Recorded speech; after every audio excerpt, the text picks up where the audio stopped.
नमस्कार दोस्तों, राजस्थान के भरतपुर में पत्रकार प्रज्ञा मिश्रा कवरेज के लिए पहुंची हुई हैं। उन्होंने बताया है कि भरतपुर में कांग्रेस और भाजपा के बीच में कांटे की टक्कर देखने को मिली है, जबकि पोलिंग बूथ पर बीजेपी का होमवर्क ज्यादा तगड़ा था। उन्होंने बताया है कि जब वो बिना माइक के बूथ के पास घूम रही थी तो कई लोग उनके पास में आए, उन्हें वोटर समझकर भाजपा के पक्ष में वोट देने के लिए भी कहा गया।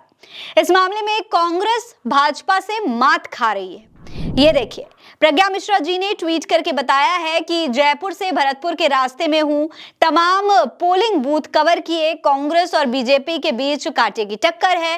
पोलिंग बूथ मैनेजमेंट में कांग्रेस बीजेपी से पीछे है। हम बिना माइक आईडी के घूम रहे हैं तो वोटर समझकर कई बूथों पर हमें भी बीजेपी को वोट करने की सलाह दी गई। पोलिंग बूथों पर बीजेपी का होमवर्क दिखाई दे रहा है। प्रज्ञा जी के इस ट्वीट पर कई लोगों का रिएक्शन भी आया है। ऋषि चौधरी कह रहे हैं कि मैं अभी वोट डाल कर आया हूं, बूथ प्रबंधन उम्मीदवार के जिम्मे होता है, वैसे टक्कर कांटे की है। पिटारे से कौन सा जन बाहर आएगा इसका पता सिर्फ 3 दिसंबर को ही चलेगा। वहीं वीरेंद्र बोल रहे हैं कि ये राजस्थान है, यहाँ का मतदाता बहुत समझदार है।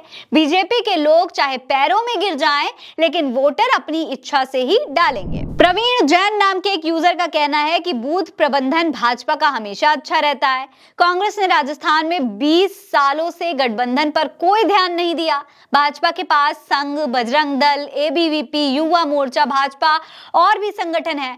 कांग्रेस में पार्टी का खुद का संगठन नहीं है। वहीं धीरज नाम के एक यूजर है, इनका अपना अनुभव है जो ये शेयर कर रहे हैं। ये कह रहे हैं कि भरतपुर में तो मौसम साफ है, कोई कांटे की टक्कर नहीं है, क्योंकि 35 साल का रिकॉर्ड भी रहा है यहाँ। अभी वोट डालकर आया हूँ। लाइन में लगे सभी लोग कांग्रेस को वोट देने को ही बोल रहे थे, क्योंकि कांग्रेस जनता का भला कर रही है। दोस्तों, भरतपुर जिले की 7 विधानसभा सीटें भरतपुर, कामा, नदबई, वैर, डीग, कुम्हेर, बयाना और नगर विधानसभा सीट पर 73 प्रत्याशी आमने सामने हैं। इनमें से 10 सीटों पर दोनों पार्टियों के प्रत्याशियों के बीच में कांटे की टक्कर है।